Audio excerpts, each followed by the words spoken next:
balik lagi di Artmax Podcast bersama gue Revi.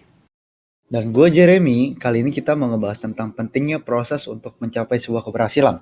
Terus kita juga mau ngebahas apa aja sih hal yang membuat kita tetap semangat dan percaya diri untuk memulai sesuatu.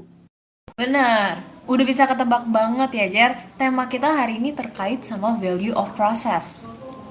Bener, by the way dari yang gue denger nih, kakak yang mau kita ajak ngobrol ini sekarang julukannya Dokter Kanva ya? Iya bener, sebagai seorang dokter Canva, kakak ini sering membagikan pengetahuannya seputar Canva di channel YouTube dan Instagramnya nih Jer. Keren juga ya kontri kita kali ini. Oke, gini aja deh, daripada lama-lama, daripada penasaran, mending kita langsung panggil aja kakaknya. Ayo, Kasya Mas. Halo Kak, Halo semuanya. boleh Kak diperkenalkan diri dulu nih ke semua pendengar podcast Artmax.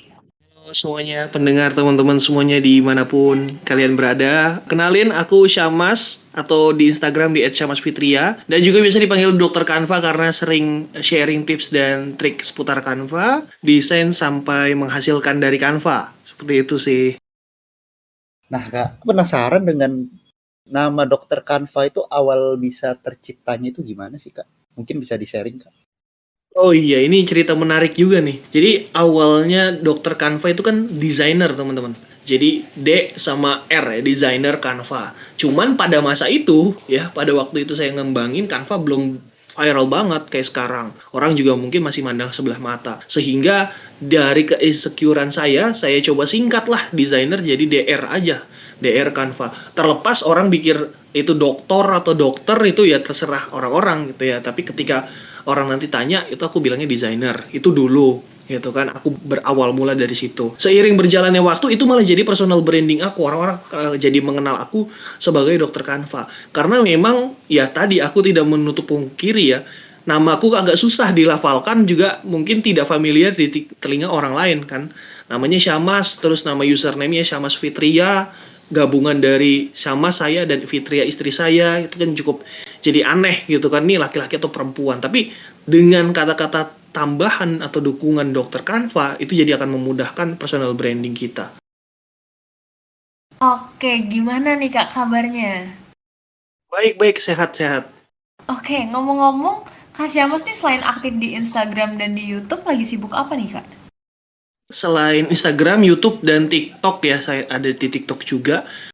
Sibuknya lebih ke, karena saya creator dari Canva ya, creator official, jadi sibuk buat bikin template, terutama di event-event, misalkan sebentar lagi mau Ramadan, disiapin Ramadan gitu kan, dan nanti event-event lainnya gitu. Oke, jadi sibuknya baru bikin template gitu ya, Kak?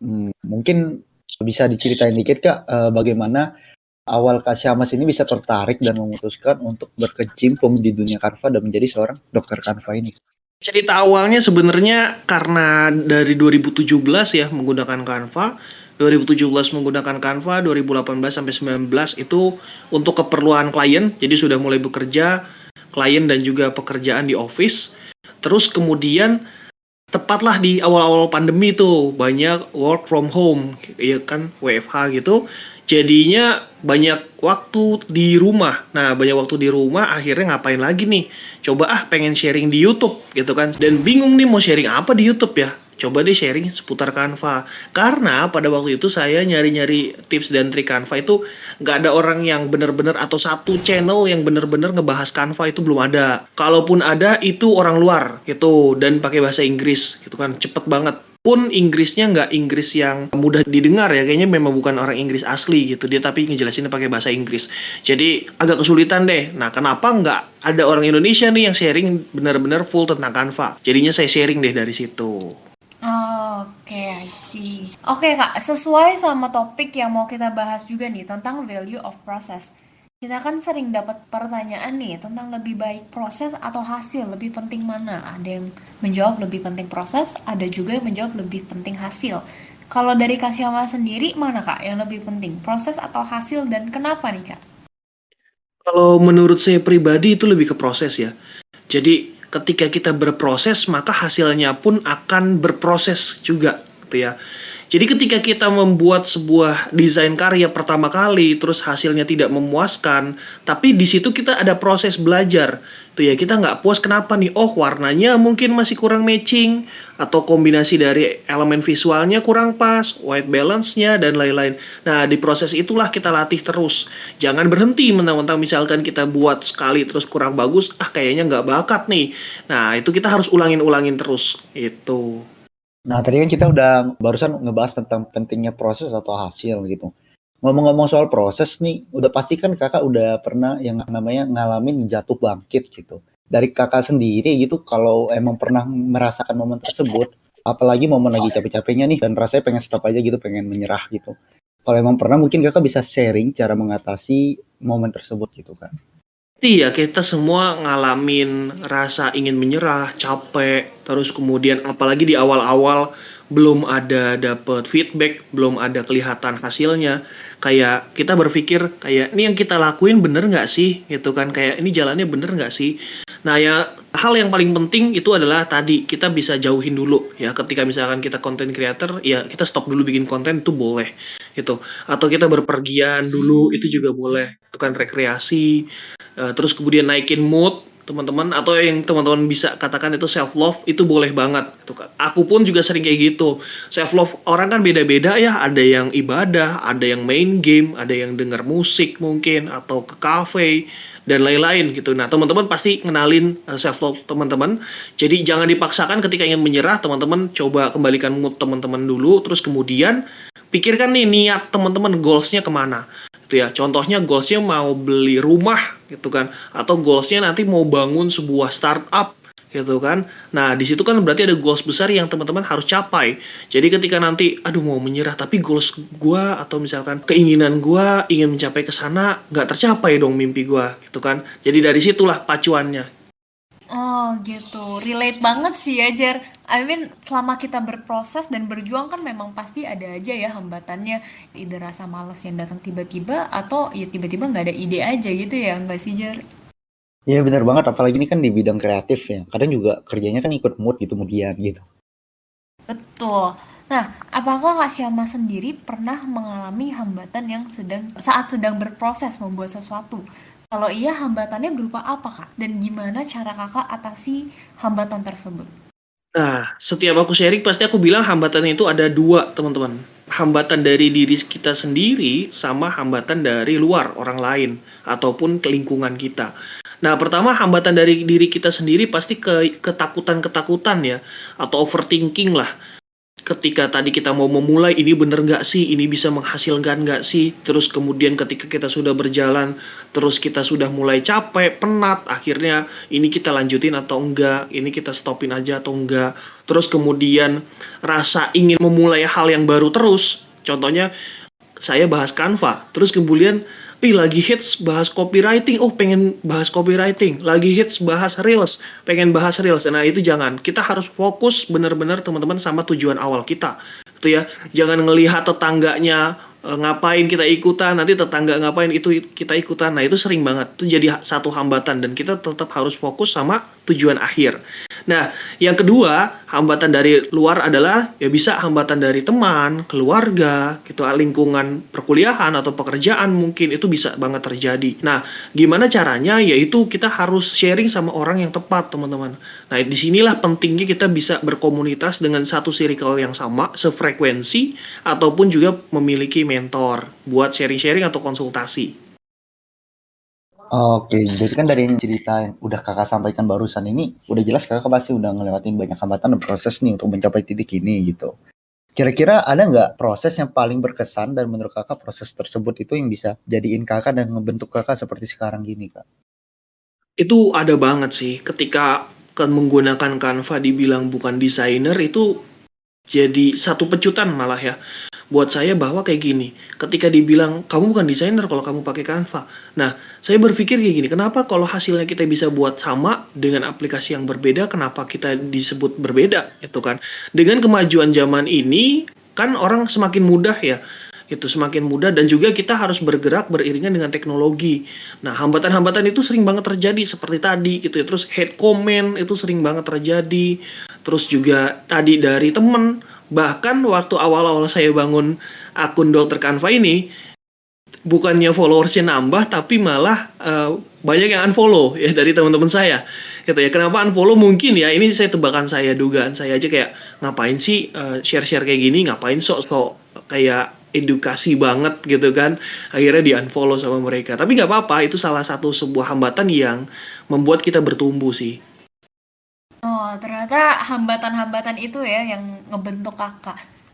Dengar cerita kegigihan Kak Syamas, pengen tahu nih Kak, ada nggak sih Kak role model yang Kak Syamas sendiri look up to? Mungkin sosok yang selalu gigih berjuang gitu dalam proses mencapai keberhasilannya. Kalau role model waktu awal belajar ngedesain itu mungkin teman-teman udah pada tahu ya, Bang Rio Purba. Ya, desainer Hmm. dan freelancer YouTuber itu Rio Purba. Karena apa? Karena ketika aku mau belajar, aku kan bukan backgroundnya bukan di ini ya, desain. Aku backgroundnya di public relation sama markom. Nah, aku mau belajar desain. Kan kalau anak sekarang mau belajar sesuatu buka YouTube ya. Aku buka YouTube, ketik apapun keyword yang menjurus ke desain, misalkan elemen visual, prinsip dasar desain, pemilihan warna, pemilihan font, itu munculnya videonya Bang Rio. Nah, Akhirnya aku tontonin. Tadinya cuma aku tontonin satu-satu gitu kan. Terus akhirnya kok munculnya Bang Rio terus nih. Aku tontonin semua aja gitu kan, tontonin semua, belajar. Terus kemudian di Instagram juga ada Mas Hensa Adriano, itu juga. Mereka-mereka itu aku anggap mentor gitu ya. Mentor hmm. yang aku nggak bisa ajak konsultasi lah ibarat kata. Jadi yang aku hanya serap ilmunya. Satu mentor yang hanya satu jalur komunikasinya. Tapi teman-teman juga harus memiliki role model mentor yang dua jalur komunikasi ya, interaktif. Jadi ketika kita ada kesulitan, kita konsultasi sama mereka. Di situ itu mentor saya Bang Trust Jack ya, Bang Trust Jack. Trust Jack itu dia namanya. Nah, itu dia juga baik juga. Aku pun banyak sharing seputar apapun gitu ya. Nah, itu enaknya mentor. Jadi teman-teman nggak cuman seputar desain atau seputar content creator, tapi seputar kehidupan. Kayak aku mau lanjut S2 atau enggak pun sharing dulu sama beliau apa aja yang harus dipersiapkan gitu. Oh gitu. Gimana Kak pertama kali ngeliat Karyo Purba atau Kak Jack? Belajar apa aja sih Kak? Ngalamin apa aja? Yang Bang Rio Purba benar-benar seputar desain ya. Mindset saya berubah banget tentang desain, tentang freelancer itu dari Bang Rio Purba. Nah, tadi kan kita udah ngobrol soal role model nih, Kak. Sekarang nih aku pengen nanya, untuk menjalankan semua proses seperti Kakak sekarang kan udah pasti kita memerlukan awal untuk memulai dan kita harus keluar dari zona nyaman dulu nih, Kak. Kira-kira dari Kakak sendiri pernah nggak ada ketakutan yang ngeganjel waktu pengen memulai sesuatu atau waktu pengen keluar dari zona nyaman gitu? Kalau ada, mungkin Kakak bisa sharing ke teman-teman gitu. Nah, kalau cerita soal keluar dari zona nyaman di era teknologi sekarang ya, yang sangat cepat, kayaknya kita wajib banget deh. Kita berpindah, bukan aku sebutnya bukan berpindah zona nyaman ya, tapi memperluas zona kita. Jadi bukan pindah misalkan dari tadinya ahli mancing terus ketika berkembangnya zaman tiba-tiba jadi ahli bercocok tanam gitu. Tapi kita memperluas gimana dari mancing terus bisa ke arah bercocok tanam, alirannya ada benang merahnya. Contohnya gini teman-teman, saya keluar dari zona nyaman ketika Instagram saya udah mulai maju, udah lumayan, YouTube juga udah lumayan, terus kemudian muncullah TikTok ya, yang beberapa tahun belakangan ini pesat sekali perkembangannya. Mau tidak mau, saya juga harus terjun ke TikTok. Walaupun benar-benar mulai dari nol ya, karena nggak mungkin ya saya mulai TikTok terus tiba-tiba angkanya sama dengan yang di Instagram, itu nggak. Gitu ya. Mungkin orang-orang berpikir kayak gitu, oh udah banyak Instagram, tinggal di-share, nanti orang-orang pada follow ke TikTok. Nyatanya enggak, yang banyak follow di TikTok itu beda, itu ya, karakter dari followersnya itu berbeda jauh dari yang di Instagram. Itu pun aku belajar dari nol, belajar lagi ya. Kita mau menanamkan mindset ingin belajar dengan siapapun. Jangan bilang kalau ketika kita sudah expert di satu bidang terus kita nggak mau belajar dengan orang lain di bidang yang lain gitu kan. Aku belajar sama pakar-pakar TikTok, Mas Zaki ya, saya sharing juga sama beliau. Terus kemudian juga ketika NFT, nah NFT belakangan ini cukup viral gitu ya, diminati banyak orang. Aku juga perdalam gitu ya, aku perdalam, masuk mulai dari nol gitu ya. Caranya gimana tadi? Mindset keterbukaan kita ya. Kita harus belajar dari siapapun itu dulu. Dan juga hilangkan atau bisa dibilang kosongkan gelas ya. Mungkin kalau teman-teman sering dengar, kosongkan gelas kita. Itu ya, karena kalau kita sudah bilang, ah sudah terisi ya, gelas kita sudah terisi, ah yang itu mah udah tahu, ah yang ini mah udah tahu, maka kita nggak akan berkembang. Atau bahkan ilmu-ilmu yang kita belum tahu malah nggak terisi. Karena tadi gelasnya udah kepenuhan duluan. Tapi kalau gelasnya kita kosong, kita kosongin dulu, nggak tahu apa-apa, diisi apapun kita terima. Nanti ketika kita minum baru kita filter lagi. Mana yang bisa kita terapkan, mana yang tidak bisa kita terapkan. Oke, berarti emang harus punya kemauan untuk belajar dan menerus segala halangannya ya, Kak. Oke. Benar. Untuk memulai sebuah proses kan pastinya membutuhkan kepercayaan diri dan keberanian besar ya, Kak. Kalau dari Kak Syama sendiri, apa sih, Kak, tips supaya lebih percaya diri untuk memulai sesuatu? Nah, kalau masalah percaya diri itu hubungannya lebih ke mimpi ya. Jadi ketika kita melakukan sesuatu nih, ada goals-nya nih, ada mimpi kita nih, ada cita-cita kita nih.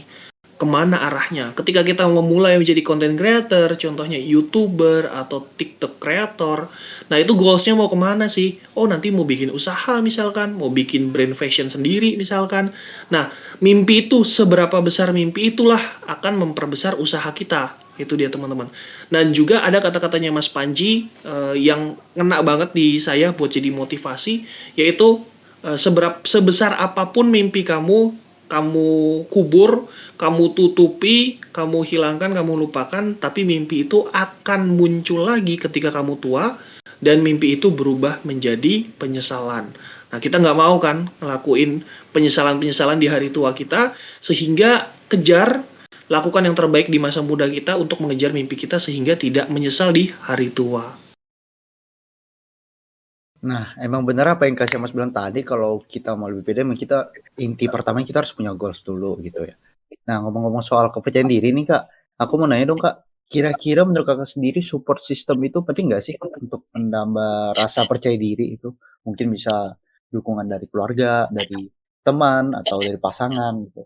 Dan kira-kira kalau ada dukungan apa yang paling berpengaruh untuk Kakak saat mencapai titik terendah gitu Kak? Nah, kepercayaan diri tadi berhubungan lagi sama mimpi tadi ya, sama mimpi kita. Kepercayaan diri tadi bisa juga kebelah dari dua tadi, benar. Dari diri kita sendiri sama dari keluarga. Dari kita sendiri yang paling besar justru teman-teman, yaitu berdasarkan mimpi kita. Seberapa besar mimpi kita, maka kita akan percaya diri dong, gitu kan. Kamu punya mimpi juara medali emas memanah misalkan. Nah, kita berusaha mungkin gimana caranya percaya diri hingga kita bisa ikutan dari turnamen memanah biar mendapatkan medali emas. Itu usaha kita biar makin keras. Itu untuk di dalam diri. Terus kemudian itu pun bisa mendongkrak ke keluarga ya, dari kepercayaan diri di dalam diri kita sendiri bisa memberikan efek kepada keluarga. Keluarga tadinya misalkan mencemooh atau tidak setuju kita freelance atau menjadi full content creator karena keluarga taunya orang yang sukses adalah orang yang bekerja misalkan di kantoran. Kalau kerjanya di rumah, freelance, di kamar aja nggak bisa menghasilkan anggapannya. Tapi karena tadi kita percaya diri dari diri kita sendiri, kita bisa meyakinkan ke orang lain, ke keluarga kita, sehingga keluarga kita juga yakin gitu ya. Itu bermodalkan itu teman-teman. Oke, berarti memang butuh ya, Kak, sebenarnya support system dari orang-orang di sekitar kita. Nah, mau nanya juga nih, Kak. Kadang kita sebagai mahasiswa tuh masih suka bingung gitu untuk kehidupan setelah kuliah mau ngapain. Kalau dari Kak Syama sendiri gimana sih, Kak, cara supaya kita tuh bisa menentukan dan memantapkan diri untuk memilih karir apa yang kita mau perjuangin setelah kuliah nanti? Nah, itu calling back super system. Jadi setelah kita meyakinkan keluarga kita sehingga keluarga kita yang tadinya kontra sama kita mendukung ya kan, mendukung sama apa yang jadi keinginan kita. Nah, sekarang pertanyaannya gimana nih persiapan, kan sekarang sudah semakin ketat nih ya. Setelah nanti lulus kita mau ngapain, bekerja atau kamu kuliah lagi atau mau jadi content creator misalkan. Nah, itu kan jadi pilihan-pilihan tersendiri. Tapi saran aku buat teman-teman, teman-teman persiapkan diri dari sebelum lulus malah kalau bisa. Jadi mungkin teman-teman saat internship itu kan teman-teman udah mulai nih mendalami, ataupun juga kalau bisa mendapatkan opportunity untuk bekerja secara profesional. Sehingga teman-teman bisa curi start ya, ibarat kata curi start gitu ya dari teman-teman yang lain. Nah, terus kemudian apa nih lanjutannya? Kalau saran dari aku, bekerjalah di tempat pekerjaan yang bergerak beriringan dengan teknologi. Startup digital udah banyak ya teman-teman sekarang. Nah, itu teman-teman bisa mulai masuk. Dan juga yang lebih penting, mungkin saat awal gaji itu bisa nomor 2 teman-teman. Karena apa? Nomor satunya adalah pengalaman. Ilmu apa nih yang bisa aku pelajarin di company ini gitu. Kalau ilmunya sedikit, gajinya besar, ya sayang juga. Terus sementara kita masih muda. Nah, ilmulah yang menjadi bekal utama ketika kita nanti lulus gitu ya. Apakah bisa kita tambahkan, kita improvisasi ilmu yang dari kampus atau enggak. Nah, itu dia guys beberapa tips dari Kak Syamas untuk kalian-kalian yang masih bingung cara nentuin karir setelah lulus kuliah gitu. Intinya ya kita harus curi start lebih dulu sih, lebih cepat gitu. By the way ini Kak, nggak berasa ternyata kita udah di pertanyaan terakhir. Mungkin untuk pertanyaan terakhir ada kesan pesan atau harapan nggak untuk para calon desainer untuk kedepannya gitu? Oke, buat para desainer, buat teman-teman, saya berpesan bahwa keterbukaan mindset di era teknologi itu sangat dipentingkan ya teman-teman. Jadi jangan sampai kita menutup mindset, dan tadi balik lagi jangan sampai kita di zona aman kita yang padahal tidak aman. Tuh, jadi ada baiknya kita memperluas zona nyaman kita. Terus kemudian juga kita bisa menguasai berbagai macam skill. Karena contohnya di dunia NFT deh. Di dunia NFT bukan diunggulkan siapa yang paling bagus desainnya, siapa yang paling bagus ilustrasinya, tapi siapa yang bisa memanage community-nya dengan sangat bagus. Dan juga siapa yang bisa mengiklankan atau memperkenalkan karya dia ke depan banyak orang. Artinya kan berarti skill community-nya, skill public speaking-nya itu juga dilatih teman-teman. Jadi perbanyak skill teman-teman, tidak hanya di lingkup desain. Itu aja sih. Oke, aku pengen tahu juga deh Kak. Mungkin dari tadi Kakak ada banyak bahas tentang NFT juga ya Kak. Ada nggak sih Kak ilmu-ilmu yang Kakak bisa bagiin nih ke kita tentang NFT? Oke, ini menarik banget sih karena memang masih baru banget dan pesan dari teman-teman, carilah informasi NFT kepada orang-orang yang memang sudah terjun ke dunia NFT. Karena pengalaman aku ketika belajar NFT, lihat YouTube, lihat artikel, banyaknya mereka sendiri tuh belum nyemplung ibarat kata atau belum masuk ke dalam dunia NFT. Jadi tanyalah pada artis-artis ataupun kolektor NFT yang memang sudah masuk ke dalam dunia NFT. Terus kemudian ketika teman-teman mau masuk ke dalam dunia NFT itu adalah perbanyak riset teman-teman. Karena yang sukses atau yang berhasil di dunia NFT itu bukan orang yang paling kaya teman-teman, tapi orang yang paling banyak riset. Kenapa mas? Kan NFT itu mahal-mahal. Berarti orang kaya bisa beli dong. Oke, orang kaya bisa membeli karya yang mahal-mahal. Tapi setelah itu karyanya turun atau mungkin bisa ditipu dengan scam. Tapi kalau orang yang banyak riset, dia bisa memaksimalkan dengan modal sekecil-kecilnya, lalu bisa untung sebesar-besarnya. Seperti itu sih. Oh, menarik banget nih. Aku belajar banyak banget dari kakak. Aku tertarik banget sama statement zona nyaman itu nggak aman. Itu bener banget ya. Karena justru kalau kita terlalu lama stay di zona nyaman, tutup pikiran kita, buka sama perkembangan zaman yang ada, justru kita malah akan jalan banget ya kak. Apalagi apa perkembangan terus berjalan ya. Tiba-tiba ada NFT. Ini kan juga baru banget ya kak. Aku mau nambahin sedikit tentang itu. Ada di YouTube-nya Raditya Dika juga pernah bilang tadi masalah zona nyaman itu, terus kemudian bilang kita tahu ya Raditya Dika kan terkenal dari buku, terus kemudian di Twitternya kan. Nah dia bilang temen-temennya dulu yang zaman-zamannya hype-hype-nya Twitter, seleb-seleb tweet lah ibarat kata, itu dia nge-tweet itu bisa sampai puluhan juta sekali tweet buat endorse produk. Terus ketika sekarang udah ada media sosial Instagram, ada TikTok, tapi mereka tetap hanya ingin di Twitter saja, udah nggak kelihatan sama Raditya Dika, dia bilang. Udah nggak kelihatan lagi namanya, gitu. Karena tadi, dia terlalu nyaman di Twitter saja, nggak expand ke Instagram, nggak expand ke TikTok, gitu. Emang mental yang mau terus belajar itu penting banget ya kak sebenarnya. Untuk bisa bertahan di zaman percepatan ini ya. Benar-benar setuju banget sih. Jadi sebisa mungkin teman-teman tadi keterbukaan. Jangan mudah terkontaminasi ya dari katanya-katanya kalau teman-teman nggak bisa ngerasain sendiri. katanya kolam itu rendah, katanya kolam itu kotor, katanya kolam itu ada buayanya, tapi kita nggak nyemplung atau bahkan nggak masukin kaki saja sejengkal ke dalam kolam itu. Jadi minimal kita nggak usah jadi expert, tapi kita minimal bisa atau tahu, itu aja sih. Ya, dan untuk perbincangan hari ini juga lumayan menarik karena banyak banget ilmu yang bisa kita ambil nih dari ngobrol-ngobrol bareng Kak Syamas, dan aku rasa isinya daging semua sih ini. Iya, betul banget. Banyak banget yang bisa kita pelajarin ya dari gimana kita berproses sebagai mahasiswa, apa aja yang perlu kita persiapin ya sebagai desainer juga. Ya memang kita perlu berani mulai, berani belajar dan menghargai ilmu ya. Kalau tadi Kak Syamas ada share gimana gaji itu Iya, sebenarnya nomor dua ya, pengalaman dan nomor ilmu itu dua bekal dulu. utama. Benar. Menarik Lain banget. lain cerita ketika nanti kita sudah punya pengalaman, sudah punya edit value Hmm. lebih dan keluarga, nah gaji bisa jadi nomor satu. Dan aku mungkin tekanin lagi ke teman-teman mahasiswa ya, tadi sudah belajar jadi freelancer, kreator mungkin atau NFT, tapi pesan aku tetap yang utama adalah kuliah teman-teman nih. Dibereskan dulu ya. Jangan karena melihat NFT dan lain-lain teman-teman jadi nggak fokus, nanti kuliahnya malah nggak selesai-selesai seperti itu. Jadi kuliah tetap nomor satu. Nah, emang bener sih, intinya kita juga harus tetap berani memulai duluan deh, dan kita harus percaya diri gitu. Oke, segitu dulu kali ya podcast hari ini. Iya, mungkin segitu dulu sih untuk podcast kali ini. Oke, makasih banyak buat teman-teman semua yang udah denger dan makasih banyak juga buat Kak Syamas yang udah nyempetin ngobrol-ngobrol sama kita dan ngasih ilmu yang bermanfaat banget pastinya buat kita semua. Iya, makasih juga buat teman-teman yang udah ngundang dan udah denger. Kalau teman-teman yang udah denger, boleh dong share ke Instagram Story terus kasih tahu insight-insight kalian nih dengerin podcast ini apa. Nah, jangan lupa ntar guys di share ya. Dan ngomong-ngomong, jangan lupa juga buat kalian semua para pendengar podcast ini, jangan lupa di like, di komen, di share, dan di subscribe YouTube Artmax Magazine.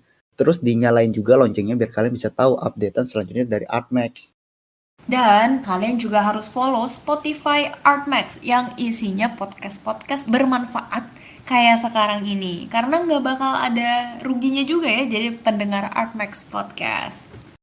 Oh ya, dan jangan lupa juga buat follow Instagramnya Kak Syamas nih kalau kalian misalnya mau tanya-tanya lebih lanjut atau mau lihat tips-tips Canva dari Kak Syamas gitu. Dan mungkin dari Kak Syamasnya bisa disebutin username IG atau akun YouTube dan akun TikToknya gitu, silakan. Oke, username yang di Instagram sama di TikTok sama ya teman-teman, Syamas Fitria double M digabung semua. Terus kemudian yang di YouTube itu Syamas Pinastika atau ketik aja Syamas Canva biasanya muncul videoku paling atas. Oke, buat teman-teman yang mungkin masih mau cari tahu lebih banyak lagi terkait Kak Syamas, bisa langsung dicek aja. Atau mungkin nanti pas share mau nge-tag Kak Syamas, boleh banget ya. Ya benar, dan kali ini sampai sini aja. Gua Jeremy. Dan gue Revi, memohon maaf apabila ada salah kata yang disengaja maupun tidak disengaja. Stay safe, stay healthy. See you guys on the next podcast. Bye bye. Bye guys. Bye.